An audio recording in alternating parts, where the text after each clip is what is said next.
Fantastic Four life story, y'all. Mark Russell is a writer I adore, and I think everything he does turns to gold. This book is no exception. If you guys know me, you know I'm a big fan of the Fantastic Four. I love those characters, and in particular, I've always been a big fan of Sue Storm and Johnny Storm. Those two just have always connected with me, and this is a very Sue Storm-focused book, and I love every second of it.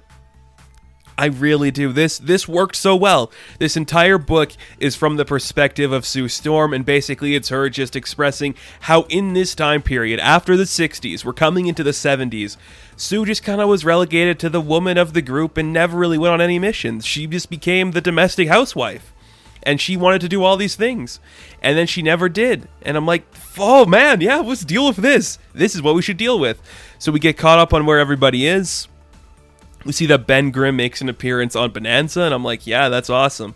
So, come the 70s, it's 72, Sue is watching Reed give a lecture at this conference hall somewhere sponsored by Stark Industries, and it's like, yeah, like, civilizations fall, but we always rebuild from them. And basically the idea is they come to an abrupt end, which brings me to the idea of Galactus. And everyone in the room's just kind of joking about him. We see some of the people there. Tony Stark is there. Hank Pym is there. All these just weird people. They joke about the radioactive ants, but basically, you know, Sue tries to comfort him, but Reed's not really having it. Tony shows up. He's like, dude, you might be crazy, but I like it. We should do some research together, see what else is going on, man. That kind of silly stuff.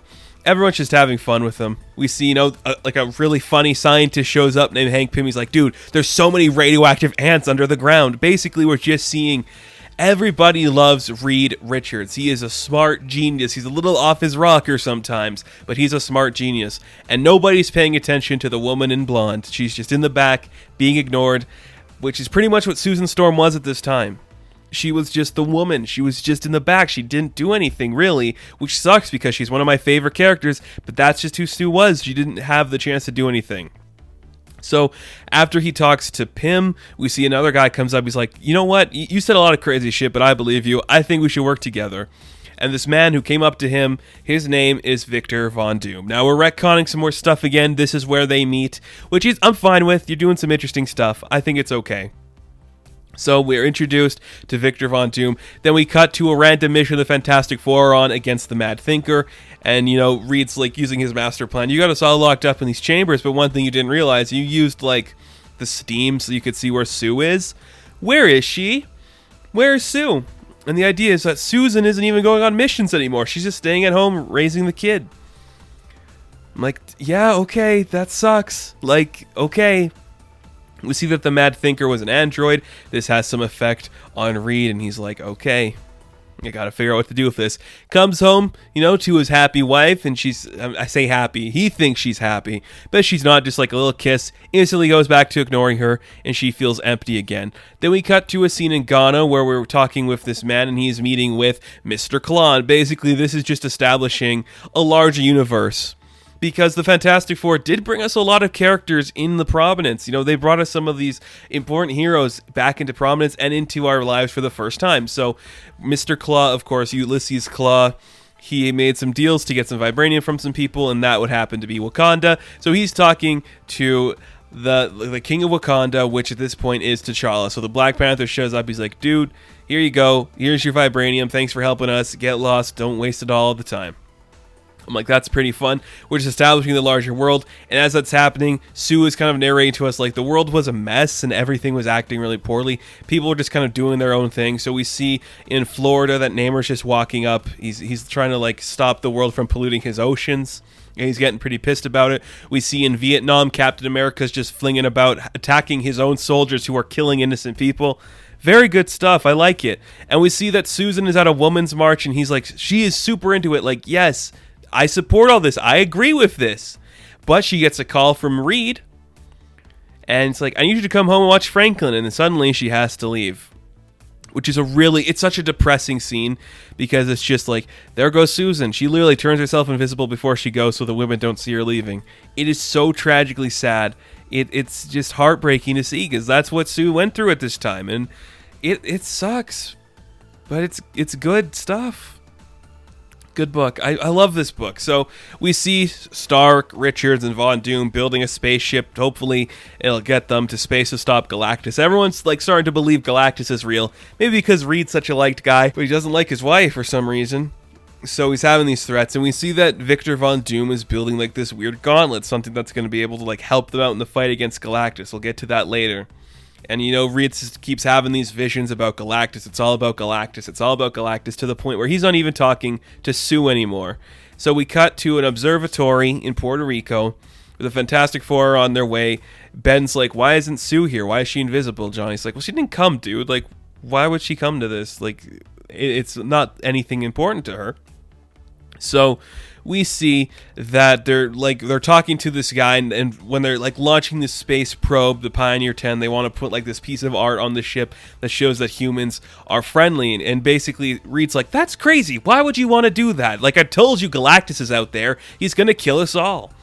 And this dude's like, you know what, man, shut up for a second, because like, sure, the world is bad, but we also fought ourselves to the point of almost extinction numerous times, so maybe showing like other friendly people out in the world that we could be friendly, that could never hurt, right? So we cut to dinner a week later. Sue is just making it. We see that Franklin's not even calling his dad father, he's just calling him Dr. Richards. Johnny shows up and they're just talking, and this was the highlight for me of the book. This was the most important part to me. I really like this. Johnny's just like, you know what, sis? I'm okay not being on the Fantastic Four all the time. I see you're not, but there's only so much a man that can turn on fire can do. And she's like, you know what? I'm sorry. I know you idolized Reed, and I'm sorry I got you into this mess, and I feel really bad. This is what you came to be. And I love it. Johnny's just like, no, I never idolized Reed. I idolized you. Like, you guys were both brilliant, but sis, you like were the smart one. You were the creative one. You had everything going for you. I'm only the man I am today because of you. And it's like, that's a nice moment. I like that. Give me more of that. I love it. So Johnny decides he's going to stay for dinner, but he's like, hey, you going to come to that thing tomorrow? And she's like, what thing are you talking about? So we cut to where we see Victor Von Doom and Reed Richards. They're almost got the suit done. We'll get to the suit in a bit here. That the gauntlet that Von Doom was building, we'll get to why that exists. But Sue barges into the room, and she's like, why didn't you tell me about the meeting of heroes? And she's like, I was invited. And of course, Reed's like, well, I just didn't think you'd want to go, so I declined for the both of us. And big mistake there, buddy. Don't do things for your wife. Well, do things for your wife, but don't do things like this, man. Let her have her own opinion. That's why you suck, and I can't wait to talk about the end of this book. Sue decides she's going to go, and we see that Victor has built like a mask for the suit, and he's trying like, this is going to help us amplify both of our powers. So we cut to a beforehand meeting before everyone's going to go to the heroes meeting, and we see that people are there like Captain America, Johnny Storm, Namor, and T'Challa, and they're all just hanging out. It's like, you know what, Sue, maybe you should speak. It's kind of like Namor's idea to have her speak, and she's like, I don't know if I could. And we see her at a book signing, and this is a good scene too, where this woman's like, oh, you're Sue Storm of the Fantastic Four. Like, what have you been up to? And she's like, oh, I've just been keeping busy. And the woman writes in the book, don't stay invisible forever, which I'm like, yes, okay, that's good writing. That is a strong statement to make for this woman. I love it. So, what else is going on? We're at the United Nations, I do believe. T'Challa is talking like, the world's falling apart. No one is born to lead, but we have to find a leader. We have to come together to make these new acts and everything possible.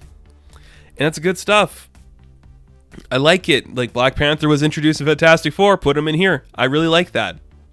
So we cut back to Victor and Reed, and Victor puts on the suit. He's like, this is wonderful. This is definitely going to help me unleash my plans on the world, and I'm going to be the one to save it, so when Galactus comes, I'll be able to be the one to save the Earth. Maybe we'll figure it out. Reed's like, what are you talking about? And we see Victor instantly attacks him, and he goes full Doctor Doom. Victor goes full Doctor Doom at the end, and he's going to go attack the people at the United Nations. And we see that Susan goes up to speak. She's talking about, like the history and how the world has changed and how it's time we changed with it. Heroes of yesteryear are still important, but we have to be grateful for what's ahead. Look to the future, be better. I love it. Sue Storm is an activist. That makes sense to me. Like, I love that idea. We haven't really explored it a lot, but she would be leading the charge. She was like the first female hero of the Marvel Universe. She would be leading the charge. I also love that Janet Van Dyne is there.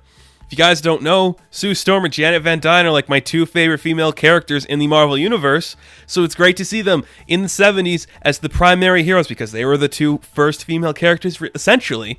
I love it. I really do. So at the UN, it is instantly attacked. I love it. It's instantly attacked by Doctor Doom. They all go to fight him, but he kind of like dampens their powers and takes them all down. But Reed shows up. He's like, oh man, this is all stupid. All my work, and you ruined it for this stupid moment.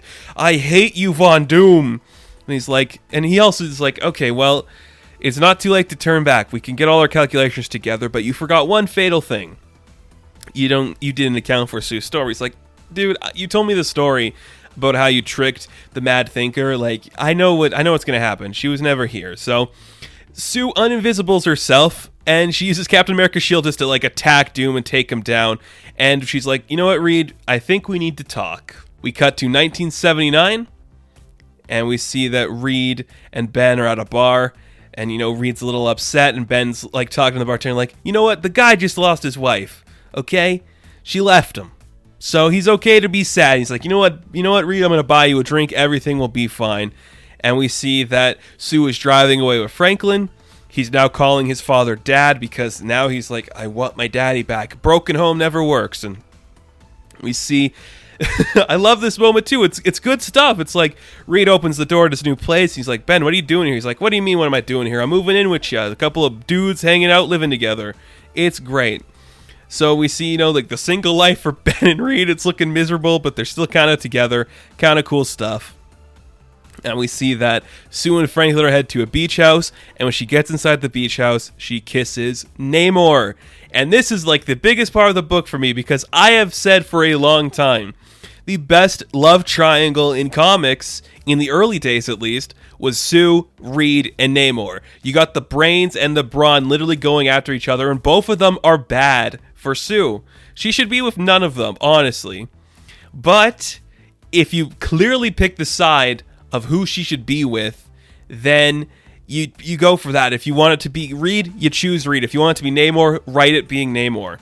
I think this book has done a very great job of showing us how Reed is an asshole, and I 100% agree that Reed is an asshole. Namor, by comparison, not a smaller asshole, just a different asshole that's a little bit more inclined to support Susan in her developments. Reed is going to ignore her, Namor is going to cherish her. In the end, she's probably going to go back to Reed, which I kind of wish they wouldn't go, but I know they will. I just think you could do something interesting here and have Sue and Namor be together throughout most of the book. That could be really fun to explore. But I like it. When you put those two together, I buy it 100%. And I like that this kind of ties in to what we saw in Chip Zdarsky's life story when we found out that Reed was like left by Sue to go be with the guy from the sea. So I thought that was kind of fun. I like seeing that. I could do a whole think piece on Sue and Namor's relationship because I think it's both fun and intoxicating and just kind of weird. But I love it. So that ends that part of the story. Reed gets a call from the observatory. They found something in space and it's headed directly for Earth. It's like a really big thing. So we don't really know what that thing is going to be yet, but I'm going to imagine that it's going to be Silver Surfer. That's just what I think. We'll have to wait and see. That's where the book ends, and this shit is good. I love every second of this, giving Susan Storm an identity and a place to like delve into her thoughts and opinions in the 70s is so cool to see. Making Reed out to be the villain is something I adore, and this, the way you handle Victor Von Doom, a little clumsy, but I still really enjoyed that. This book continues to impress me, and I love every second of it. So, Fantastic Four Life Story issue number 2, I am going to give a 9 out of 10. Now, thank you guys for watching this review. Be sure to like and subscribe to the channel. As always, you can check me out on Instagram, Patreon, Twitter, all that good stuff, and I will catch you in the next one. Have fun, stay safe, good luck.